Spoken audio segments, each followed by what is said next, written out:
What's good, YouTube? It's your boy Thtman.x. Now back with another reaction video. You know what I'm saying? As you see today, react to some more football. The worst college football teams to ever step on the football field or step on the field. See, I'm a college football player. I am a freshman in college, and this team I have been on has probably been like the worst team I have ever played on. Not on a simple fact like you know what I'm saying, we had the talent, like players were super talented. We was a super talented team. It was just like a lot of like mentality. Like we wasn't the strongest mental team. Like, you know what I'm saying, some people had egos and stuff. It was just like a very not put together team, you know. But we was good talentedly, but like mentally we wasn't there. And yeah, shit got bad, bro. We was 2-9. This is the worst record I ever had in my life. And yeah.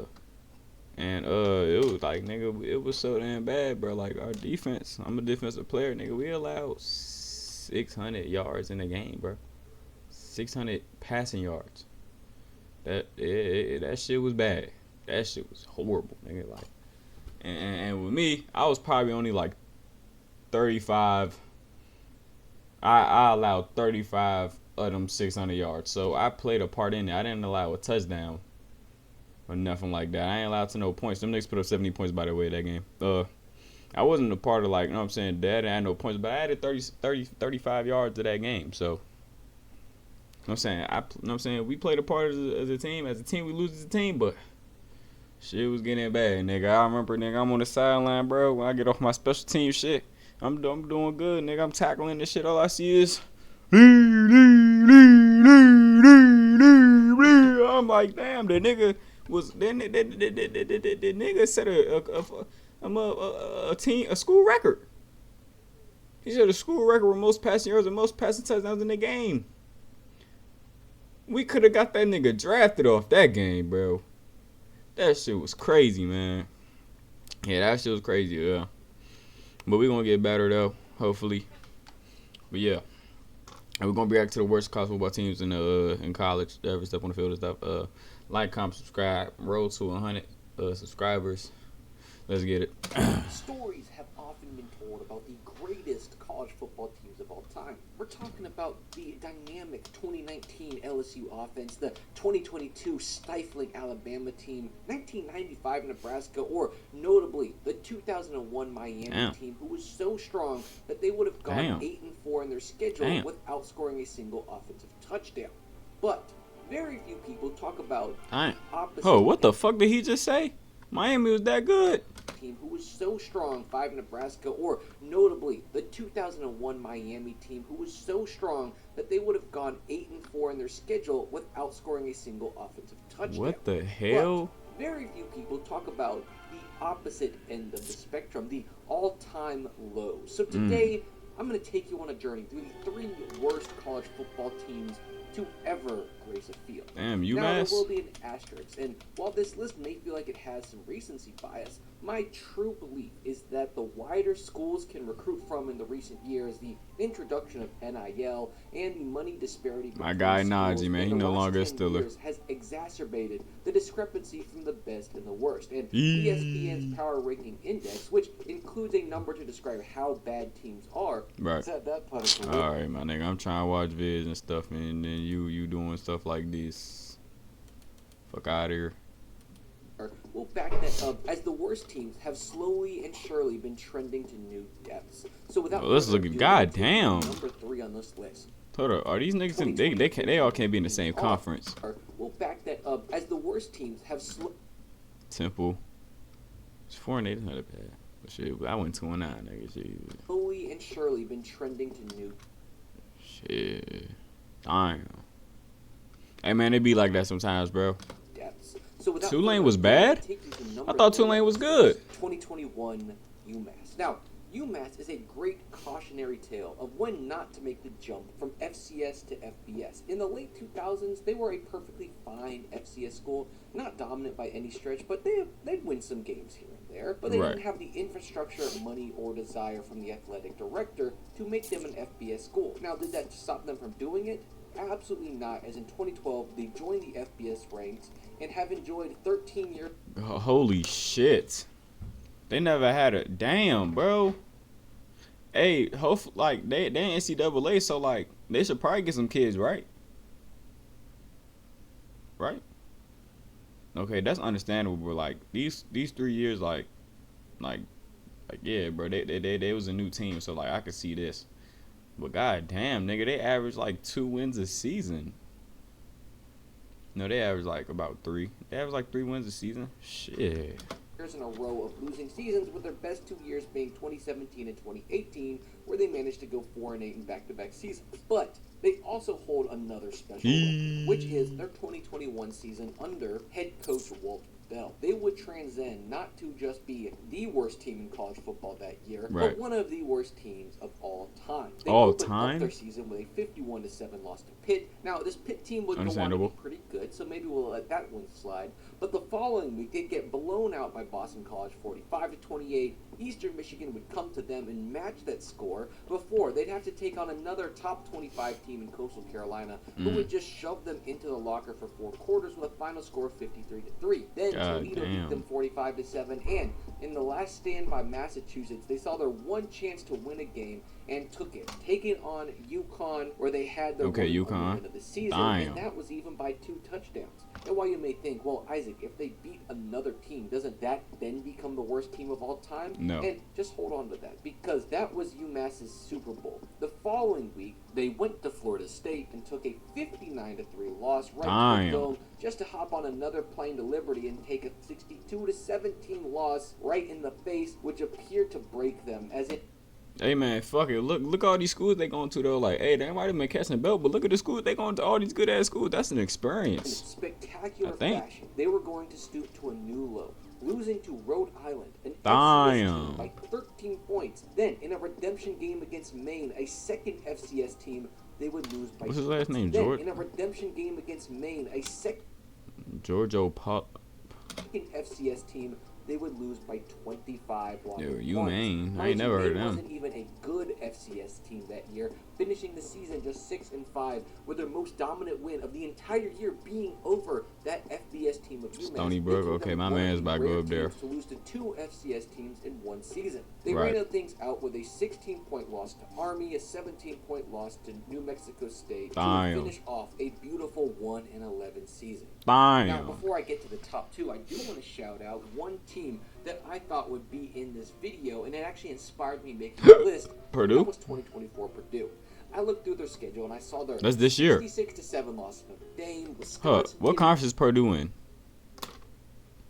I keep forgetting. Like I keep mixing them up with Vanderbilt. 35-0 thumping, and the stretch of getting stumped 45-0 by Ohio State, 49-10 by Penn State, and ending their season with a humongous 66-0 loss to Indiana. And I thought they were surely one of the worst teams this year, if not of all time. But I guess the fact that they kept it close with the top 25 Illinois, and most of their ass kickings came from playoff teams. Oh, damn. Okay, that's a good game. That's a heartbreak right there. The national championship alongside the runner-up meant that they had. Hold on, how many fucking points did they got? Okay, they won that game. They won their first game against Indiana State, which is understandable. 7, 21, 10. Okay, let's do the math. 28, 38, 44. I'm not getting it. Yeah, they should have the bucket. Year, which gives them grace over the actual number 2 worst team of all time, 2024 Kent State. Kent, now, yeah, I know about Kent. Started off in a similar vein to 2021. Yeah, I know about Kent. And that's with Pitt dropping 50 points on them as they would lose that game 55-24. Then, in embarrassing fashion, they had their home opener fluffer of St. Francis fly into them, an FCS school, and beat them 23-17 before they had to become the fluffer going down to Tennessee, where boy howdy did they give them the Rocky Toppy Sloppy as they 71-0 pounding before their buttholes even had a chance to close. All right, my nigga, like I get that they got their ass whooped, but you like you're talking, you making it sound like they got graped. They did get graped, but like actually graped. You gotta chill out, dog. Taking a train to Penn Station, where their offense collectively put up 66 yards in the entire game. Damn, that's a different type of shitty. As they completed exactly 2 passes across 13 attempts and could only run for 48 yards. They then had Eastern Michigan beat them 52-33 at home. Ball Yo, State, Jersey's hard, a though. struggling team, came into their house to beat them by 2 points in one of Ball State's 2 wins of the season, with the other being against NIU, the same NIU that beat Notre Dame. They beat Notre Dame, yeah. Crazy. They then were trounced 27-6 by Bowling Green, 52-21 by Western Michigan, 41-0 by Ohio, not the Ohio State, just Ohio. Then 34-7 by Miami, Ohio, 38-17 by Akron, 43-7 by Buffalo, and on top of just how bad the scores were, they were also pretty much only putting up their points in garbage time. Meaning that when you actually watch these games, it felt so much worse than the score would imply. But if going 0-12, I ain't gonna lie, I know that transporter hit different, my nigga. I wonder how many niggas left that team. Not winning the game at all, that's kind of sad.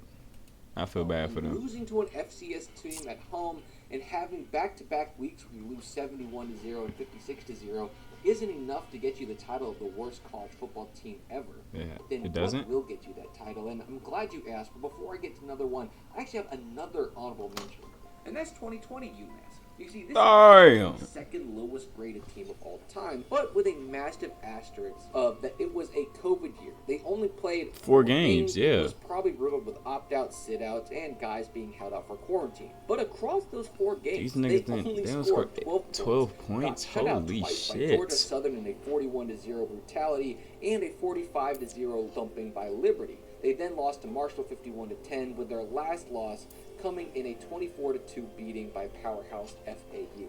It doesn't help that they didn't play a game until mid-October, then not again until November 7th, 3 weeks after, then had to wait 2 weeks before playing their only back-to-back games, meaning they really had a wacky, disorienting schedule, so I couldn't in good faith put them this far down. But the team that I can put this far down was the UMass team from the year prior, the legendary 20. So goddamn, UMass got every fucking worst team?